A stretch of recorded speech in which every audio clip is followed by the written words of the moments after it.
Passport Mommy with Michelle Jerson. When I met you, I had my daughter in tow, and this show, I have my daughter in tow because she decided to wake up from her nap. Motherhood is both amazing and difficult at the same time. The Passport Mommy, Michelle Jerson, is here to share in your journey. It's amazing. It really is, just watching them grow and see how much change and how much they learn just without the filters around them as you get older. Motherhood is a journey that can take you off the beaten path. Michelle Jerson, the Passport Mommy, is here to help you navigate. You are awesome. Joining you on your greatest adventure, here's Michelle Jerson, the Passport Mommy. Thanks so much for joining today. So as you know, I love to interview moms who have their own businesses because it's just so admirable that anybody can balance motherhood, especially if you're a new mom, with running a business and finding the time to even get it started, getting it off the ground. And so for that, I came across the website webundies.com the other day. I was looking for a gift for my husband for his birthday, and they had these really cute pants online. And I reached out to the owner, Terry Hunsinger, because it looked like, hey, maybe this is sort of an approachable company, but I had no idea that it was run by two sisters who are also full-time moms. And when I say full-time moms, I mean just they have lots of kids between the two of them, and also they're running this business. So Terry and her sister, Deb Palazzo, run webundies.com. Hi, Terry. Thanks for joining me today. Thanks for having me. Sure. So you have had this business now for 20 years. It has been 2 long decades of growth and excitement, for sure. So tell me, what made you and your sister decide to take over this business? Because you bought it from your brother, correct? Correct. Back in 1998, my brother was a programmer at UPS, and my sister was working in retail. And he was looking to start an online business, but didn't have an idea of what to begin. My sister had a lot of experience in lingerie. She worked at Nordstrom for many years. And walking through the mall one day, she saw a kiosk where they were selling boxer shorts. And she said, I think that's what we can do. And back in 1998, not a lot of people were selling things online. So they started small in my sister's basement. We went live 5 days before my eldest niece was born, and she is now 20. So my sister had a newborn and a growing business in the basement, and we just continued to expand the business as our families expanded. That's amazing. And the fact that she even thought about working on a business when she was about to have a newborn is incredible to me. But I also think is really great because to have your own business and to be able to make your own hours while raising children, what better life than that? It has really afforded us so much flexibility. She has 4 children and I have 3. They range in age from 9 to 20. And we have been able to pick the kids up at school every day. We've been able to be Girl Scout moms. Our kids have always come to work with us, but they're with us, and that is a great experience for us as parents that we're able to spend so much time with them. Yeah, absolutely. It really is. Because even now I'm thinking, oh, maybe I should start a business. There's all these business ideas I've always had. And then I think, oh, well, I really have the time. But I can't imagine going back and working for somebody at this point in a traditional 9 to 5, or nothing's 9 to 5 anymore, but 8 to 7 or 8 to 6 job when you have children that you want to spend time with as well. So tell me a little bit about webundies.com and what you sell. We started out, as I said, just selling novelty boxer shorts for men, so Homer Simpson and that sort of thing. Over the years, we've expanded into loungewear for men and women, so that's robes, sleepwear, lounge pants. And we've also started to sell children's pajamas and children's robes. So at this point, we now have fun licensed products for the whole family. And everything we sell is licensed. So it ranges from LOL Surprise to NFL goods to superheroes, even quirky things like people who love to trout fish. Right. That's great. So do you basically work with these companies and you get the license to produce these undies or the loungewear, or do you buy the loungewear from somewhere else and then sell it on your site?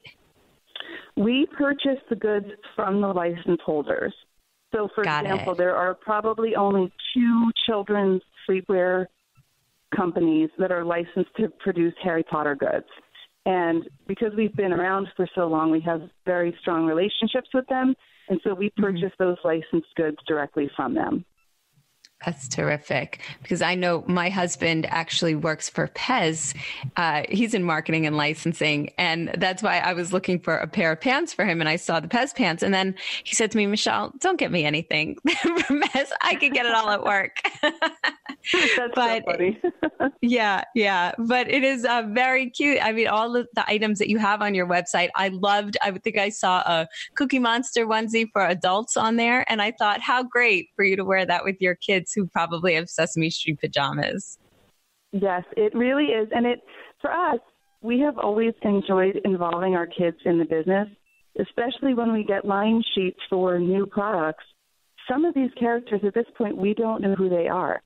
So we bring our kids in and we show them the line sheets, and they tell us which ones to buy, which ones they think are going to be popular. They help us write the product description sometimes. And so it really is fun for us, and it keeps us sort of young at heart because we're still looking at toddler shows, and we haven't had toddlers for many years.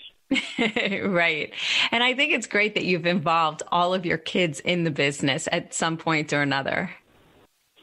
We have had, my eldest niece worked for us, and even just now, our 2 youngest are in the warehouse on their scooters while my sister and I are here getting some work done.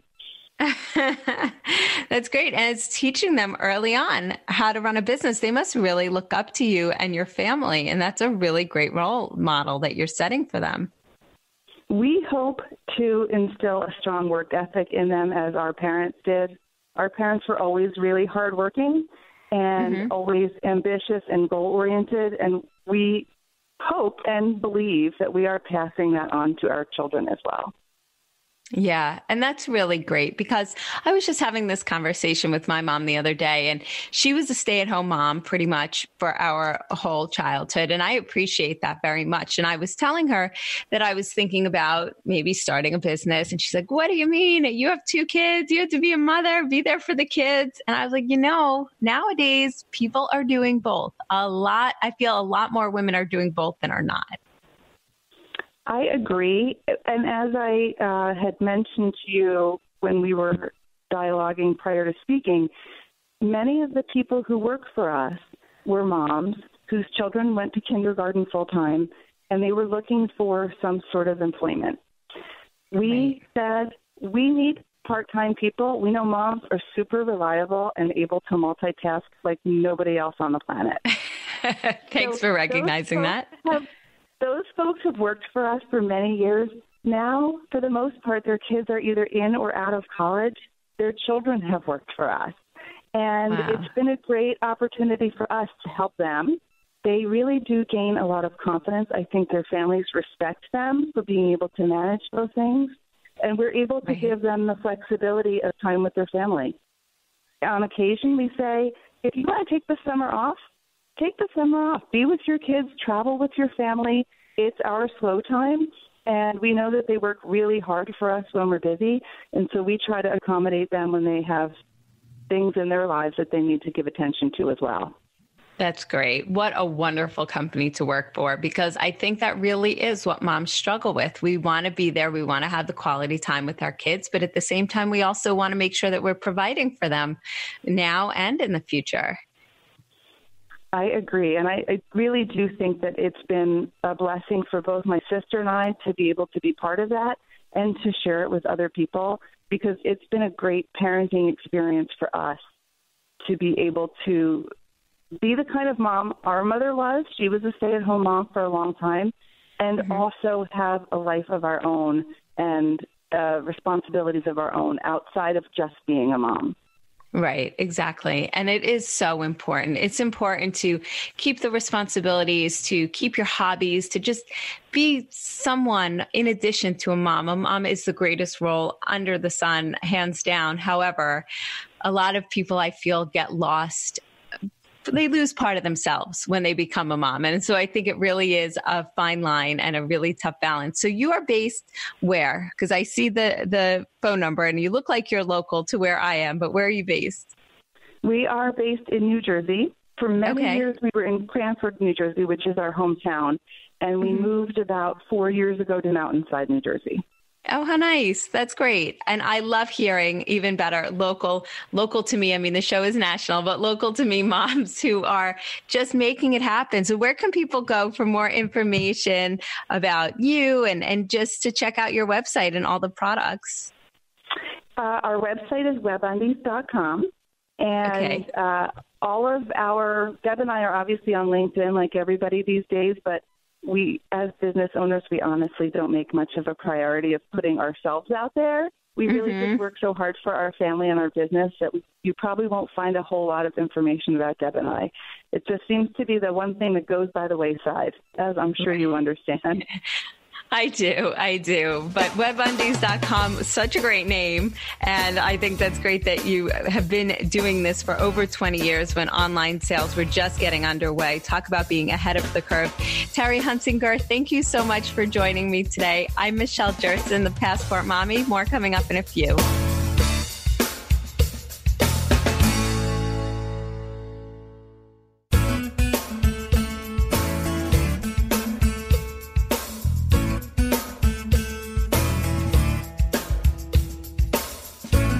Motherhood is a journey. Joining you on your greatest adventure, here's Michelle Jerson, the Passport Mommy. We have with us Kara James. She is the director of the Office of Minority Health at the Centers for Medicare and Medicaid Services. And I wanted to have her on with me today because there is such a connection between a child's health and their education and how much they're learning.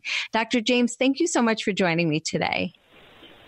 Thank you so much for having me, Michelle. Sure. So tell me a little bit about what kind of work you're doing, who you're working with, and how this great work is affecting families to get them the benefits that they need so that their kids can be healthy. Sure. So we are working to make sure that all children have access to health coverage and that they're able to get the care that they need to be able to grow and thrive into healthy adults. And as you mentioned, the relationship between health and education is so important because if a child is unhealthy and sick and missing days in school, they're not there to learn and able to participate, and it can lead to them falling behind and not graduating on time. So having good health, but also access to health coverage is so important and such critical keys for helping them prepare for that educational success. Yes. And I know that as somebody who at one point, my husband was out of work and my biggest fear was, oh my gosh, we're not going to have health benefits that we need. I was pregnant I had just given birth to my first daughter. And I thought, oh my gosh, how are we going to make this work? And all I could say is thank goodness that there are programs to help families who may need it. Absolutely. And your story is unfortunately a little too common in this country, and it's why Medicaid and CHIP, or the Children's Health Insurance Program, are so important to provide that coverage for children and also in many cases for adults. Medicaid provides coverage for more than half the births in this country, making sure that pregnant women have access to prenatal care and postpartum services so that they're able to deliver healthy children and get them off to a good start. And as I noted, Medicaid provides access to a lot of services and through Medicaid and the Children's Health Insurance Program to help those kids grow into healthy adults. Absolutely. And I know that there are families who know that they probably qualify, but it might seem a little overwhelming on how to just apply for the benefits, learn more about it. So what is an easy way for people to go about learning more and to enroll themselves and their families? Absolutely. So the first thing to know is that many children who remain uninsured, and today we have an estimated 4.6 million of them in the U.S., many of them are eligible for Medicaid and CHIP. So we encourage the parents to reach out to insurekidsnow.gov, or if they would like to talk to someone, to call 877-KIDS-NOW. Again, that's insurekidsnow.gov and 877-KIDS-NOW to find out about their program in their state. Each state is a little bit different, and they can apply for coverage for their kid. Perfect. And is there an enrollment period for these programs? Do you have to enroll within certain dates? So another great question, and the great news about Medicaid and CHIP is that unlike some other insurance programs, you can enroll year-round. So parents can go at any day of the year to apply for coverage. But now, as we're thinking about back to school and schools getting started, it's a great time to take a moment to do that, to make sure that kids have up-to-date immunizations, or if they're signing their kids up for after-school programs or sports programs, that they have the coverage that they need, as well as for some kids maybe needing an eye exam to have classes to be able to read and participate fully in their classes. Right. Okay. Terrific. And then just on average, what would you say a family of four could be making in order to qualify for Medicaid and CHIP? Sure. So generally for kids and teens living in a family of four who's earning up to $50,000 a year or more, they are generally qualified for the Medicaid and CHIP program. So again, it's $50,000, and in some cases it may be more depending on the state in which you live, can qualify for those programs. And all of the state information and the connections for that is listed, again, on insurekidsnow.gov, or people can call 877-KIDS-NOW to find out about their specific program.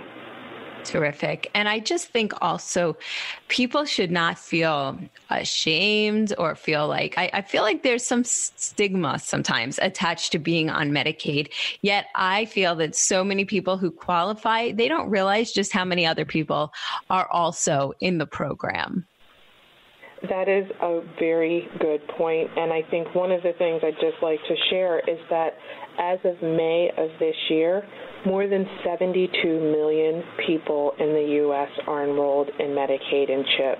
So it is a very large portion, including nearly 35 million children. That's a large portion of our population, equaling to the numbers of elderly and older adults who are enrolled in the Medicare program. So it covers a lot of people and provides very important coverage and very important access to services that are so needed for children and adults to be able to grow and thrive. Yes, absolutely. Well, I can't thank you enough, Dr. Kara James, for the work that you are doing. Thank you so much for joining me today. I'm Michelle Jerson, the Passport Mommy. Next up, we're going to be talking with my friend Marshall Stevenson all about some great toddler topics.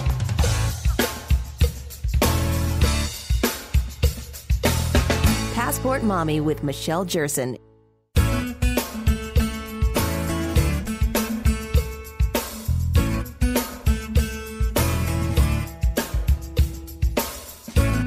Motherhood is a journey. Joining you on your greatest adventure, here's Michelle Jerson, the Passport Mommy. Always thrilled to have with me my good friend, wonderful dad and comic, Marshall Stevenson. Marshall, thanks for joining me today. Thanks for having me. Sure. So you've got some pretty incredible news that you were just telling me.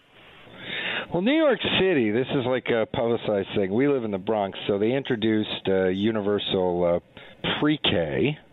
Mm-hmm. And then this last year, I don't know where they found the money for it, but they introduced 3K to certain select districts, i.e., where poor people live, and, you know, conveniently enough, we happen to live where poor people live. Right. So we have free 3K next year. Amazing. Amazing. Because we all know, well, let me just preface it by saying, so right now we're in Connecticut, and for full-time for the 3-year-olds, it costs about $18,000 a year. For New York City, that could be $30,000 and above full-time for a year. So that's an amazing savings. And what do parents do who have minimum wage jobs? Right. Exactly. It's impossible. I will say that when we lived in New York City, we just didn't send our daughter to daycare, to any of the programs, because it was prohibitive. And, you have plenty of families who live in these places that may not necessarily be dirt poor, but they're also not hugely rich either, that they can afford to spend that much a year on preschool. It's better off if you live in New York City to quit your lawyer job and just take care of the kid, because how much can you make as a lawyer? Like, daycare just eats it all up after taxes.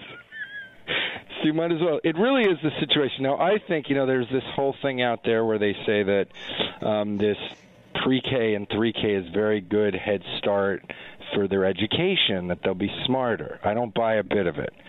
Okay. I think that they need a safe, nurturing place to be where they can socialize, and that's it, and go have fun and not learn anything except, obviously they're learning. But it's about paying for that daycare, because if you're poor, that is the number one crippling economic burden, financial burden that poor people have. Number one. And if you can pay for daycare for kids, and that's what universal pre-K and 3K is, it's socialized daycare. Right. Exactly. We got it. Yeah. So would you like me to tell you about this program that we're doing? Because it's interesting. So the way they decided to do it in New York City is, instead of just like wholesale for hundreds of thousands of kids set up classrooms when there already is a space crunch anyway, they decided to let the daycare centers that already exist apply to be 3Ks. So they all did. So then the public schools also added like a few classrooms, but what's going on there? My son doesn't like what you're saying. I'm kidding. Yeah, go on. Yep. So the daycare. So we applied, didn't get into any of them, of course, because of the crazy stinking bureaucracy. But then we got off the local community college's daycare off the wait list. So this is people who are somehow related to community college staff, teachers, students who are taking classes. So that's where we're going. Wow. That's amazing. Free. And it's amazing that you found that program. A little under the radar. In fact, nobody was applying because most people in my neighborhood are already in existing daycares. And so they just started to go to the same daycare for free. Right. It's the best deal. Moving to New York City is the best deal. It's the cheapest place anywhere. I know, it's really funny though, but there is something to that because, people always say, New York City is the most expensive place to live. But quite honestly, I have found that if you really dig deep, there are things that you can do for free, a lot more things than you could do for free in New York City than maybe you could do in the suburbs. Yeah, and especially with a little kid, there's just so many like concerts and so many things to do in the park and so many museums we get into. You're right. New York, once you get beyond housing, so if you happen to be lucky, have rent stabilized or something, then New York, if you're creative, can be actually one of the least expensive places to live a rich life, Right, exactly. And especially because if you don't want to, you don't have to have a vehicle. So you're saving on vehicles and insurance for the cars. This kid that we have takes a subway like a pro. She was holding the pole by 6 months. Wow. With a stroller. Amazing. So do you have any concerns at all with this particular pre-K program? Yeah, I think we do. I think, we live in a poor neighborhood. In fact, this is the Bronx. It's congressionally one of the poorest, if not the poorest in the country. And so we look at one of these things and we look at test scores and we say that 29% of the kids are passing statewide standards. Like 29% of the kids are passing statewide standards. What if our kid is at 50, 60, 70, 80, 90, 99, 99.9%? We don't want her to go to school with a bunch of 29%. But then we said, well, wait a minute. If it's play-based program, she was born at the end of the year, so she's actually getting to go to 3K at 2 years old. That's which is true. even luckier for us as far as, like, not having to pay for it. Like, it's just play. So, like, what's the difference? But then it's like, well, what if, you know, there's a heroin problem and then, like, near, and what if there's, like, all the kids are on heroin? Like, so, anyway, we're going to an orientation. It seems to be all people affiliated, 90% people affiliated with the community college. I am hopeful it is going to be excellent. And it will be nice that she's going to be in a diverse setting so that when she gets older, she, you know, won't have all the prejudices that we all have. Yeah, absolutely. I think there's a lot to be said for being in the somewhere where there's a lot of diversity. I know where my brother lives right now, his kids are in daycare and it's diverse there, and he absolutely loves it. And it's interesting because he lives in a neighborhood in Connecticut where the schools are not known to be wonderful, but he's like, hey, I know it's elementary school soon and they have a great reputation, and he's not looking to move anytime soon and does not think that it's a concern at all. And where we moved to in Connecticut, they are not known for the best schools. So I'm debating, do we move out of this area to go to a neighborhood where the school district is supposed to be really great and maybe not as diverse, or do we stay where we are now? Because just because they say a school district may not be that good, what are they really basing it on? Wow, this is a good one. I want to talk about this because I went to a fancy private school in New York City and considered, like, you know, in the top 25 of schools in the country and whatever. I would have been much better off at a public school. I believe that for many, many reasons, including, like, social. Like, but... The thing is this, that the schools that are rated really high are the ones who get the kids into Yale. And the reason that those districts are rated high, in part, is because people who want to send their kids to Yale go to those schools. Right. And then they push them to go to Yale, and then they get in. The quality of the teaching is not necessarily, could be, but is not necessarily related. So you know what? I think you just got to look much deeper than that reputation. So if you go in there and you like the teacher and you like the principal, then you stay there. Right. Yeah, I think that's an excellent point because, like you said, yeah, they're going to push. And if you have somebody who's in a district like yours where maybe the finances aren't as high, they're not pushing their kids to go to Yale, per se. Or they might not have even think that's a possibility. So you have a bunch of wealthy people who are from the educated class who move to neighborhoods which have schools with good reputations and high property taxes, which they can afford.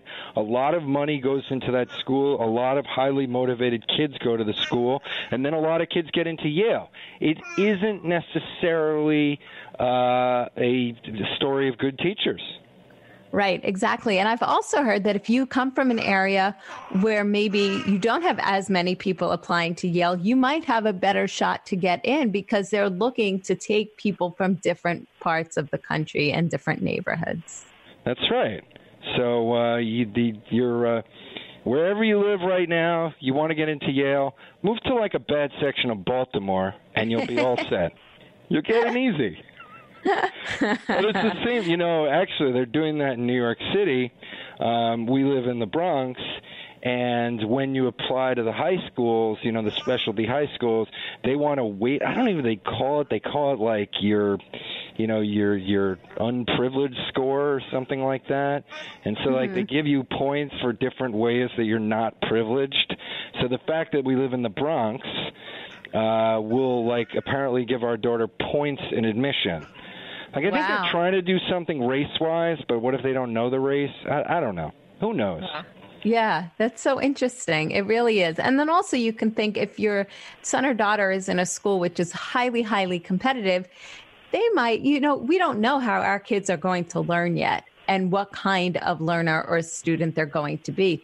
So maybe that would be too much for them and overwhelming, and that they almost do better in a school that possibly maybe caters to a different type of learning, or where they don't feel the pressure as much.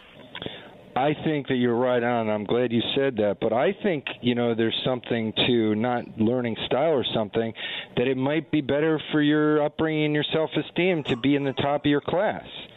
So Right. If you're going to struggle in a competitive school, maybe you're better off being in not a competitive school. Maybe you'll do better.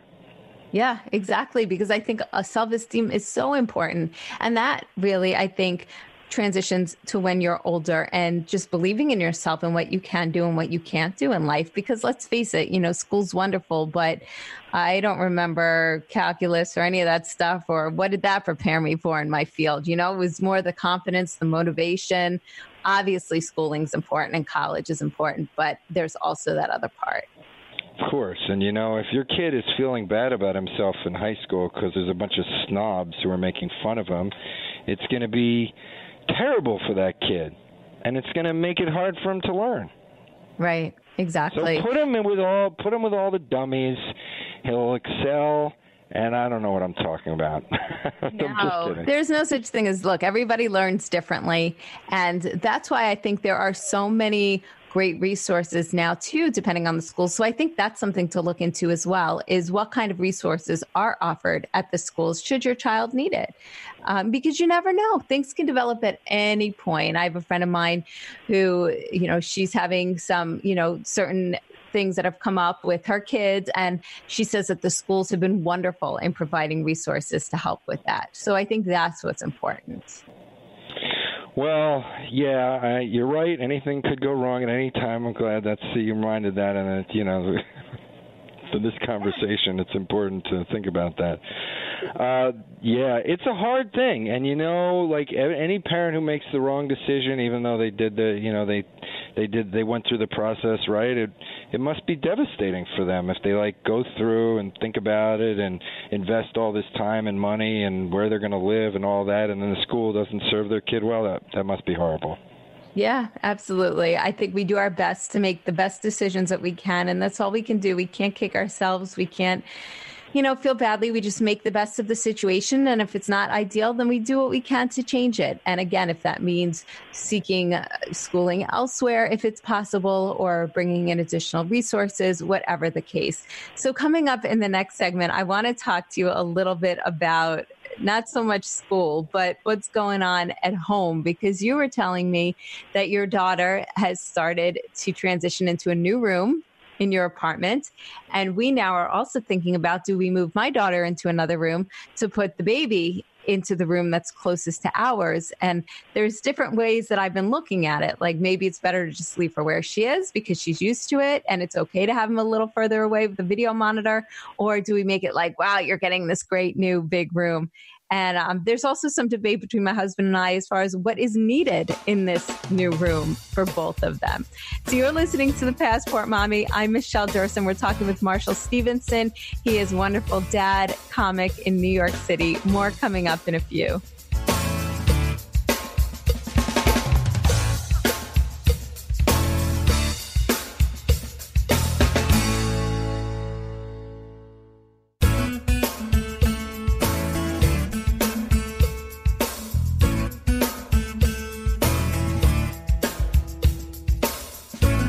Motherhood is a journey. Joining you on your greatest adventure, here's Michelle Jerson, the Passport Mommy. Talking with Marshall Stevenson, dad and comic in New York City. And Marshall, you were telling me that your daughter is transitioning into a new room in the house, in the apartment. Yeah, we're all turned upside down, and it's very difficult. It's like moving. It's terrible. It's like I was going to say when you teased this segment, you said, I don't know, should we do it? Should we bring her to them? I'm like, no, you do not have 168 hours to spare to get everything set and new furniture or what fits where, and it takes a long time. So help me. How should I do this? Well, so you're transitioning her because you had made a nice little room for her, which was kind of like a hallway in your house, but you really made it very doable. So now she's moving into another space. What type of furniture do you have for her? Because this is a big debate that my husband and I have. I feel that they should have proper furniture and a nice room that a kid can look at, nicely decorated, all that. And he's like, they don't need any of that now. It's fine. Her white walls are fine. It doesn't matter. She doesn't need furniture now. Oh, well, I don't know. Well, no, I think that anywhere you live, it should be nice. It affects your mood and stuff. It shouldn't be stark. But that said, I mean, white walls is probably the color of the wall we're going to have in there. But you mean with nothing on the wall? Yeah, exactly. Like I know your walls are painted with beautiful artwork from your wife, and so he just feels that you don't necessarily need a full bedroom set yet with furniture and all that type of stuff. Oh, well, I'm a big proponent of doing with the furniture you have. Like I'm not a big proponent of like spending money on new furniture. But I think whatever furniture you have, you can decorate and make nice and put up pictures and matching sets so the bed matches the bureau. I'm probably with him. Okay. Why? So is there a third choice beyond you've got to buy matching stuff and it looking terrible? Is there a third choice, like making do with what you have, but like making it nice also? Yeah, like that I think I could live with, obviously, and that would be nice. I just want to make it, I'm more concerned with making like a theme or just a nice place where they can go into, whether there's animals on the wall or a world map on the wall that we can, just something to make it like a kid's room. Yeah, I think the stuff that's going to stimulate them that they can look at. We're dealing with the whole, because we live in New York City, so we have a very small place. This is going to be a small room. Like if you have bookcases, you could put toys in, but then you can't reach the top shelves. Right. So how do you have everything sort of accessible, and how do you, say, well, some stuff she could ask me to get, and some stuff... it's actually, people think they have problems out there. These are real problems. Where do we put, on what shelf should the Play-Doh go? Can it go a little higher? Can she say, Daddy, can you get the Play-Doh for me, or should it be at her level? Right. I don't know. These are difficult questions, so help me out. Oh, I'm supposed to help you out with that. You went a totally different place with you got to match the bed to the wall and that stuff. And the theme, I don't know. We may be I just want it to feel like a kid's room. That's all I'm saying. So how is she doing with it? Is she excited to be moving into her new room? Well, it's funny. It was my wife's studio, but she spent so much time in there. We said, sweetheart, we're going to make you a new room. And she said, this is going to be your room. And she says, that already is my room. Oh, well, that's nice. So that's good. No, she wants to sleep in there. We're gonna do it in concert with getting out of the crib. Now we're probably pretty late to get rid of the crib, but it didn't seem to be an issue because the crib was right outside our door, and so we're gonna transition to a regular bed. Oh, that's exciting, too. We haven't done that yet either. And we keep talking about that along with the potty training. And I said to my husband the other day, I said, I feel like we're so far behind. I was like, and is it that we just don't want to do it? That we're resisting change because we haven't taken the time to do the potty training yet, which next time we should talk about how that's going for you, because we had touched on that the other week. And I'm curious to see how she's doing with that. But it's a wonder how any adults are potty trained and off the bottle and out of cribs, because this is the worst part of having a child, having to say, no, we've got to do it this way. No, I don't want to. So, I know. Everything is no, mom, no, mom, no, mom. First of all, it breaks my heart that she's went from mommy to mom. And then when you add no onto it, it's just not really what I want to hear. Marshall Stevenson, thank you so much again for joining me today on this show. I wish we had more time, but I'm sure we'll talk to you again next week. And I do want to hear the potty training update. Thank you so much for listening to the show today. Don't forget, you can always email me, Michelle@PassportMommy.com, if there's a topic that you would like to talk about, or maybe something that's going on in your world. Have a great rest of the day, and I'll talk to you soon.